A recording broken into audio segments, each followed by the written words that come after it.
નમસ્તે વિદ્યાર્થી મિત્રો, નમસ્તે ગુરુજી ચેનલમાં આપનું સ્વાગત છે.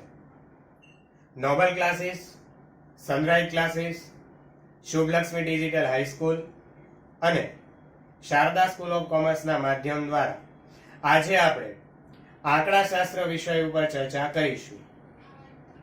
ધોરણ 12 આંકડાશાસ્ત્રની અંદર આપણે બે ભાગ ભણવાના છે. જેમાં પહેલો ભાગ છે એ ગાણિતિક આંકડાશાસ્ત્ર છે. એટલે કે ધોરણ 11 ની અંદર જે આપણે કાલ્પિયર્સનની પદ્ધતિઓ જોઈ હતી, મધ્યવર્તી સ્થિતિમાનના માપ, પ્રસારમાનના માપ, વિષમતાના માપ, એ પ્રકારના જ દાખલા પહેલા ભાગની અંદર લેવામાં આવ્યા છે. પહેલા ભાગની અંદર ટોટલ 4 ચેપ્ટર છે અને ચારેય ચેપ્ટરમાંથી 12 ગુણનું પૂછાય છે. એટલે 12 ચોક ને 48 ગુણનો પહેલો ભાગ છે. મધ્યમ અને ઓછી મહેનત વાળા વિદ્યાર્થીઓ માટે પહેલો ભાગ બોર્ડની પરીક્ષામાં પાસ થવા માટે ખૂબ જ અગત્યનો છે. અને આ ભાગ છે એ સૂત્ર આધારિત છે, માટે સરળતાથી આમાં માર્ક્સ લાવી શકાય છે. તો હવે આપણે આંકડાશાસ્ત્ર ભાગ 1 ની અંદર પહેલા ચેપ્ટરની સમજ મેળવીએ. પહેલું ચેપ્ટર છે સૂચક આંક, એટલે કે ઇન્ડેક્સ નંબર.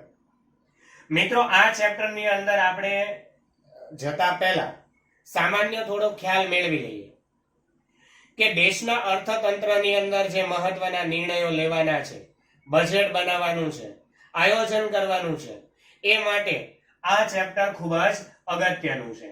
કારણ કે સૂચકાંક એટલે કે ઇન્ડેક્સ નંબર છે એ દેશના અર્થતંત્ર માટે પારાશીશી સમાન છે. આના ઉપરથી જ અર્થતંત્રની અંદર મહત્વના નિર્ણયો લેવાય છે. માટે સૂચકાંકનો અભ્યાસ કરવો ખૂબ જ જરૂરી બની જાય છે. આ સિવાય આ ચેપ્ટરમાં આવતો જીવન નિર્વાહ ખર્ચનો સૂચક આંક એ સમાજના દરેક વ્યક્તિ માટે મહત્વનો છે. કારણ કે પોતાનું ગુજરાન ચલાવવા માટે પણ જે આયોજન કરવું પડે છે, એ માટે આ ચેપ્ટર ખૂબ જ અગત્યનું બની જાય છે. તો હવે સૂચકાંક ઇન્ડેક્સ નંબર નો જે ગુણભાર છે એ સમજીએ. આ ચેપ્ટરમાંથી એક વિકલ્પ પૂછાય છે, તદુપરાંત એક હેતુલક્ષી પ્રશ્ન 1 માર્ક્સ માટેનો પૂછાય છે. આ સિવાય 2 ગુણનો દાખલો, એક 3 ગુણનો દાખલો અને એક 5 ગુણનો દાખલો, આમ ટોટલ 5 પ્રશ્ન આ ચેપ્ટરમાંથી પૂછાય છે, જે કુલ 12 ગુણના છે. 100 માર્ક્સમાંથી 12 ગુણનો આ ચેપ્ટરમાંથી પૂછાય છે. માટે 12% જેટલું મહત્વ આ ચેપ્ટરને આપવામાં આવે છે. દેશના અર્થતંત્રમાં ઘણી બધી સમસ્યાઓ છે અને આ સમસ્યાના સમાધાન માટે જ આપણે સરકારની નિમણૂક કરેલી છે. તો આ સમસ્યાઓ જે છે એ અંગેની જાણકારી મેળવીને આ સમસ્યાઓ દૂર કરવા માટે સરકાર જરૂરી પગલાં ભરે છે, એ સૂચકાંક દ્વારા ભરે છે. આપણા અર્થતંત્રની અંદર રાષ્ટ્રીય આવક, માથાદીઠ આવક, માંગ, પુરવઠો,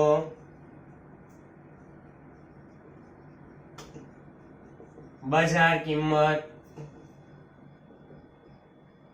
ગરીબી,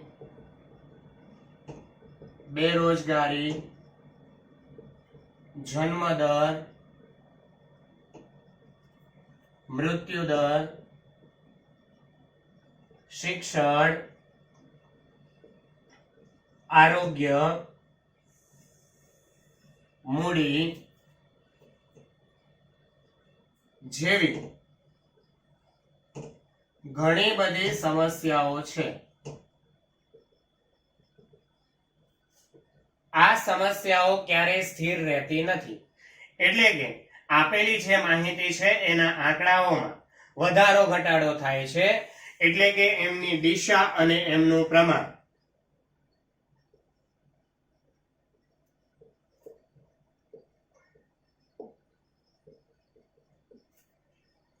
બદલાયા કરે છે. માટે તેનો અભ્યાસ કરવો ખૂબ જ મહત્વનો બની જાય છે. આ માહિતીનો અભ્યાસ કરવા માટે ભૂતકાળની માહિતીને ધ્યાનમાં રાખીને વર્તમાનની માહિતી સાથે એમની સરખામણી કરવામાં આવે છે. આવી સરખામણી કરવાની બે રીત છે. પહેલી રીત છે નિરપેક્ષ રીત એટલે કે તફાવતની રીત, અને બીજી રીત છે સાપેક્ષ રીત એટલે કે ગુણોત્તરની રીત. તો હવે આ બંને રીતની આપણે સમજ. તો હવે આપણે આ સરખામણીને એક ઉદાહરણ દ્વારા જોઈએ. અહીં બે વસ્તુઓ આપેલી છે, ઘઉં અને ચોખા.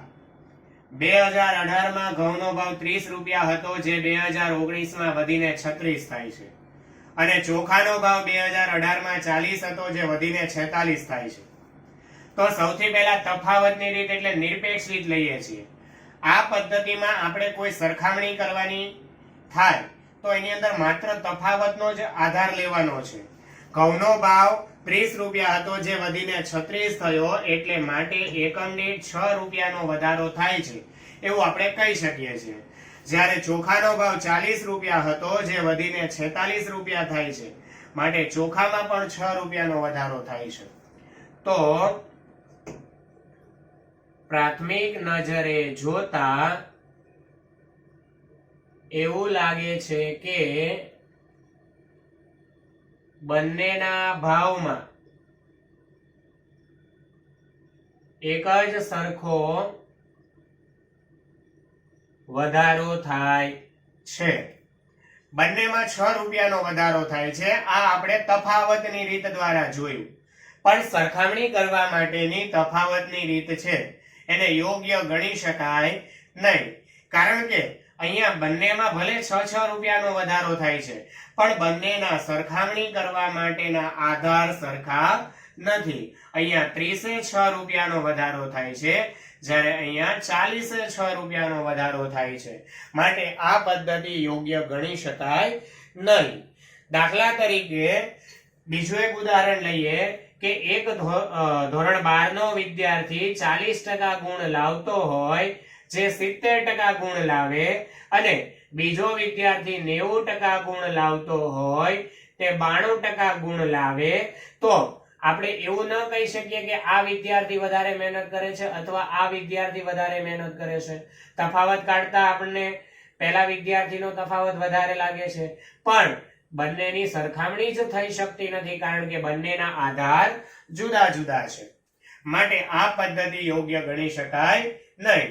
એટલે બીજી પદ્ધતિનો આપણે ઉપયોગ કરીએ, જે પદ્ધતિ છે ગુણોત્તરની રીત એટલે કે સાપેક્ષ રીત. તો સાપેક્ષ રીત કઈ રીતે મેળવાય છે? તો એમાં આપણે સૌથી પહેલા એક વસ્તુ સમજવાની છે. દાખલાની અંદર જે 2019 વર્ષ આપ્યું છે એને ચાલુ વર્ષ કહીશું. ચાલુ વર્ષ એટલે એવું વર્ષ કે જેની આપણે ગણતરી કરવાની છે. 2018 છે એને પાછલું વર્ષ અથવા આધાર વર્ષ કહીશું. જેના આધારે સરખામણી કરવાની હોય એને આપણે આધાર વર્ષ કહીશું. આપણી ભાષામાં ચાલુ વર્ષ માટે 1 અને આધાર વર્ષ માટે 0 લેવામાં આવે છે. તો આ પદ્ધતિ તફાવતની રીત યોગ્ય નથી, એટલે આપણે હવે ગુણોત્તરનો ઉપયોગ કરીશું. તો કઈ રીતે ગુણોત્તર મેળવવામાં આવે છે? તો ગુણોત્તરનું સૂત્ર છે ચાલુ વર્ષનો ભાવ છેદમાં આધાર વર્ષનો ભાવ. તો સૌથી પહેલા આપણે ઘઉંનો ગુણોત્તર મેળવીએ. 36/30 1.2 એટલે કે 1.20, અને ચોખાનો ભાવ 46/40 એટલે કે 1.15. તો મિત્રો અહીંયા જોઈ શકીએ છીએ કે ઘઉંનો ગુણોત્તર અને ચોખાનો ગુણોત્તર બંને અલગ અલગ આવ્યા. અહીંયા ઘઉંનો ગુણોત્તર વધારે છે, જ્યારે ચોખાનો ગુણોત્તર ઓછો છે. માટે આપણે કહી શકીએ કે ઘઉંમાં થતો વધારો છે એ ચોખાના ભાવમાં થતા વધારા કરતા વધારે છે. અહીં ઘઉંમાં વધારે વધારો થાય છે. આ ગુણોત્તર શું બતાવે છે? તો ગુણોત્તર એવું બતાવે છે કે વર્ષ 2018 ની તુલનામાં ઘઉંના ભાવ 1.2 ગણા થયા. જો તમારે સમજવું હોય તો 30 ગુણ્યા 1.2 કરશો તો 36 રૂપિયા થઈ જશે. આમ ઘઉંના ભાવ આધાર વર્ષની તુલનામાં 1.2 ગણા થાય છે, જ્યારે ચોખાનો ગુણોત્તર 1.15 છે. માટે અહીં આપણે ચોખાના ભાવમાં થતો વધારો 1.15 ગણો છે. અહીંયા એ પણ આપણે લઈએ કે 1.15 ગણા ભાવ થાય છે. તો હવે અહીંયા પણ આપણે લઈએ 40 ગુણ્યા 1.15 માટે આપણો ભાવ 46 રૂપિયા અહીંયા આવી જશે. આમ જોયું, આ પદ્ધતિ છે એ ગુણોત્તરની જે પદ્ધતિ છે એ ગણતરી કરવા માટે સૌથી શ્રેષ્ઠ રીત છે, અને સાપેક્ષ રીત પણ કહેવાય છે. અને મિત્રો, સૂચકાંકને સાપેક્ષ ટકાવારી પણ કહેવાય છે. એટલા માટે ખાસ યાદ રાખજો, આ પદ્ધતિ છે એ ખૂબ જ અગત્યની છે. હવે આપણે આ ગુણોત્તર તો સમજી ગયા, પણ ગણતરી કરવામાં અને સમજવામાં થોડુંક અઘરું પડે છે. માટે આના માપને આપણે ટકાવારી માપમાં ફેરવી દઈએ, જેથી આપણને ગણતરી કરવામાં સરળતા રહે. ચાલો, ઘઉંના ભાવ 1.2 ગણા થયા અને ચોખાના ભાવ 1.15 ગણા થયા. તો એને આપણે 100 વડે ગુણી દઈએ, એટલે કે ટકાવારીમાં ફેરવીએ તો ઘઉં 120% અને ચોખા 115% આવ્યા. તો આનો મતલબ એવો થાય છે કે ઘઉંના ભાવનો સૂચકાંક 120 છે અને ચોખાના ભાવનો સૂચકાંક 115 છે. હવે આપણે જોવું હોય કે કેટલા ટકાનો ફેરફાર થાય છે, તો આપણે સરળતાથી જોઈ શકીએ છીએ. કઈ રીતે? તો કે ઘઉંના ભાવ છે એમાં 100 બાદ કરી દઈએ અને ચોખાના ભાવમાંથી પણ 100 બાદ કરી દઈએ. આ 100 શું છે? કુલ ટકાવારી છે. તો હવે 120 થયા, 100 થી વધીને 120 થયા એટલે કેટલાનો વધારો? તો કે 20% વધારો. જ્યારે ચોખાના ભાવ 115 તો એમાં 15% વધારો. તો ચોખાના ભાવમાં 15% વધારો થાય છે. આમ ઘઉંના ભાવમાં 20% વધારો થાય છે, જ્યારે ચોખાના ભાવમાં 15% વધારો થાય છે. માટે ગણતરી કરવામાં ખાસ ધ્યાન રાખવું પડે. તફાવતની રીત દ્વારા એવું લાગતું હતું કે બંનેમાં 6 રૂપિયાનો વધારો થાય છે, પરંતુ વાસ્તવમાં બંને 6 રૂપિયાનો વધારો થતો નથી. ઘઉંમાં 20%નો વધારો થાય છે, જ્યારે ચોખામાં 15%નો વધારો થાય છે. આમ સૂચકાંક દ્વારા આપણને સરળતાથી સમજ પડી હશે કે બંનેના ભાવમાં થતો વધારો સરખો નથી. તો આવી રીતે આપણે સૂચકાંકની ગણતરી કરવાની થાય.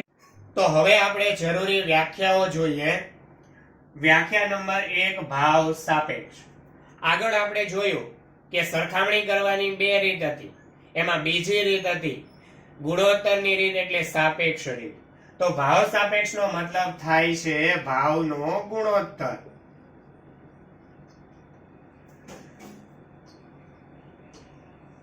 બે જુદા જુદા સમયના કોઈ વસ્તુના ભાવમાં થતા ફેરફારના ગુણોત્તરને ભાવ સાપેક્ષ કહેવાય છે. આમ બે જુદા જુદા સમયના વસ્તુના ભાવમાં થતા ફેરફારના ગુણોત્તરને ભાવ સાપેક્ષ કહેવાય છે. અહીંયા આધાર સ્તંભ છે ફેરફારના ગુણોત્તરને. અહીંયા ભાવના અંદર જે ફેરફાર થાય છે એનો ગુણોત્તર છે એને જ ભાવ સાપેક્ષ કહેવાય છે, જેને એનું સૂત્ર છે ભાવ સાપેક્ષ બરાબર P1/P0. અહીંયા થોડી વાર પહેલા જ આપણે જોયું હતું કે 1 એટલે કે એક જે આધાર વર્ષ, આ એક જે ચાલુ વર્ષ માટે લેવામાં આવે છે અને 0 એ આધાર વર્ષ માટે લેવામાં આવે છે. આમ P એટલે કે ભાવ, પ્રાઇસ, P1/P0. હમણાં ઉદાહરણ જોયું હતું ઘઉં, તો ઘઉંનો ગુણોત્તર 36/30, ચાલુ વર્ષનો ભાવ છેદમાં આધાર વર્ષનો ભાવ 1.2, અને ચોખાનો ગુણોત્તર 46/40, એટલે કે 1.15 થાય. આગળ આપણે ઉદાહરણ જ્યારે લીધું ત્યારે એની અંદર આ મુદ્દાઓ સમજાવેલા છે. આમ ભાવના ગુણોત્તરને ભાવ સાપેક્ષ કહેવાય છે. ત્યારબાદ છે જથ્થા સાપેક્ષ. બે જુદા જુદા સમયના કોઈ વસ્તુના જથ્થામાં થતા ફેરફારના ગુણોત્તરને જથ્થા સાપેક્ષ કહેવાય છે. તો જથ્થા સાપેક્ષનું સૂત્ર છે Q1 ના છેદમાં Q0. આ વ્યાખ્યાની અંદર પણ આધાર સ્તંભ છે ફેરફારના ગુણોત્તરને. અહીંયા જથ્થાને ઇંગ્લિશમાં ક્વોન્ટિટી કહેવાય છે, માટે Q લેવામાં આવે છે અને ચાલુ વર્ષ માટે 1 અને આધાર વર્ષ માટે 0 લેવામાં આવે છે. આમ એમનું સૂત્ર થશે Q1 ના છેદમાં Q0. હવે આપણું જે ચેપ્ટર છે એની વ્યાખ્યા જોઈએ. સૂચકાંક એટલે શું? તો બે જુદા જુદા સમયની કોઈ ચલ રાશિમાં થતા સાપેક્ષ ટકાવારી ફેરફારને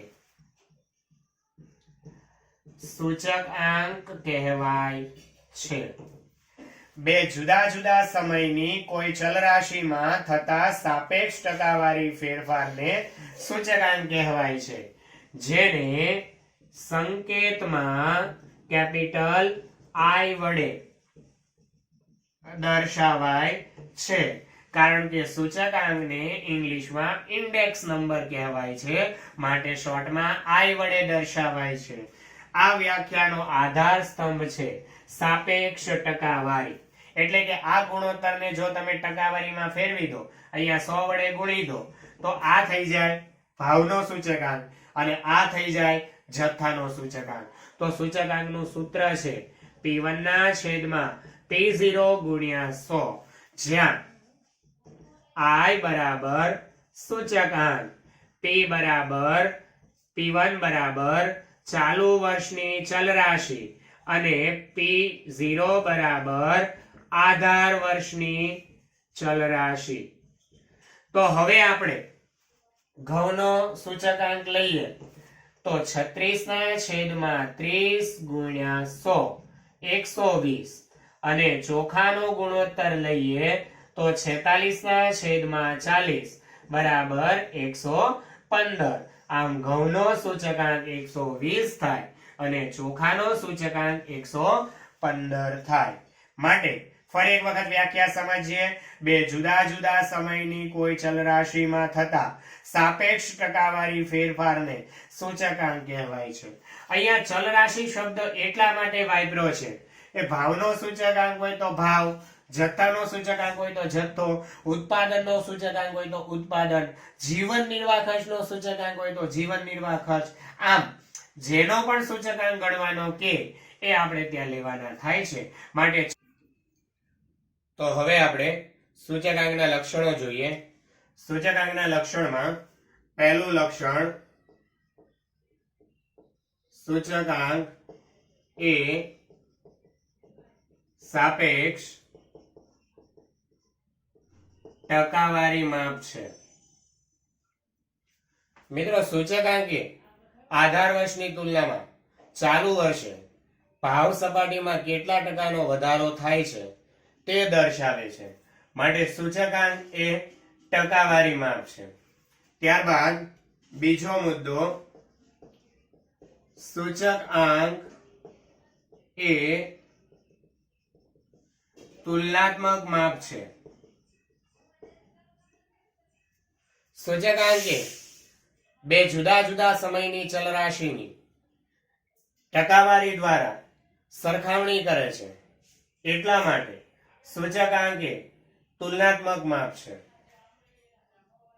ત્યારબાદ ત્રીજું લક્ષણ છે સૂચકાંક એકમથી મુક્ત છે. સૂચકાંક એ સાપેક્ષ માપ હોવાથી એકમથી મુક્ત માપ છે. એટલે કે સૂચકાંકનો જે જવાબ આવે છે એની પાછળ એકમ લાગતો નથી. દાખલા તરીકે ધોરણ 11 માં આપણે મધ્યક મધ્યસ્થ બહુલક લેતા હતા. એમાં જવાબની પાછળ એકમ લગાવતા હતા.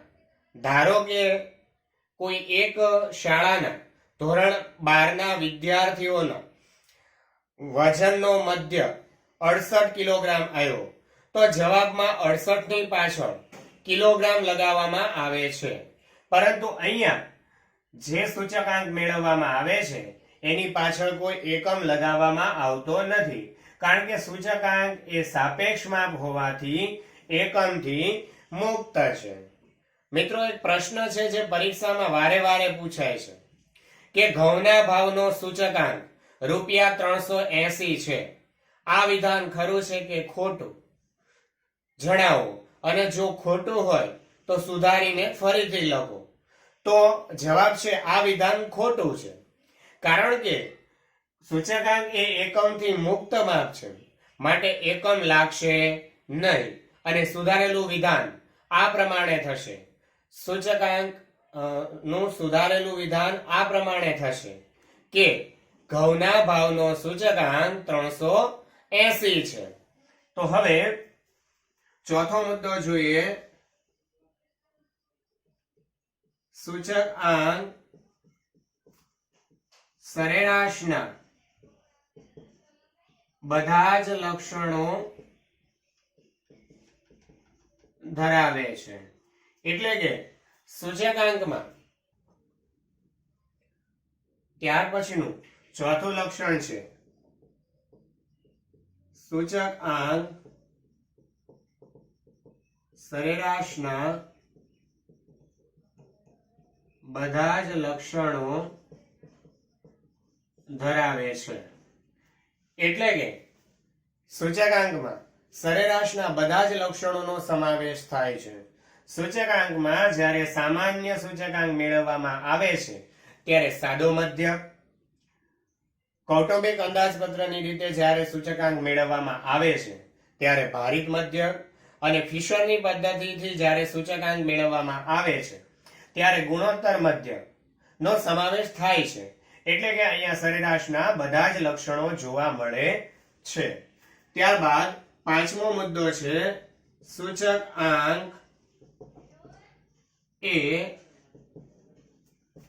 બે જુદા જુદા સમયની ચલરાશિની ગુણોત્તર દ્વારા સરખામણી કરે છે. તો સૂચકાંક એ તુલનાત્મક માપ છે, માટે બે જુદા જુદા સમયની માહિતીની ગુણોત્તર દ્વારા સરખામણી કરે છે. આધાર વર્ષની તુલનામાં ચાલુ વર્ષે કેટલો ફેરફાર થાય છે એ સૂચકાંક દ્વારા સરખાવવામાં આવે છે. માટે સૂચકાંક એ બે જુદા જુદા સમયની ચલરાશિની સરખામણી કરે છે.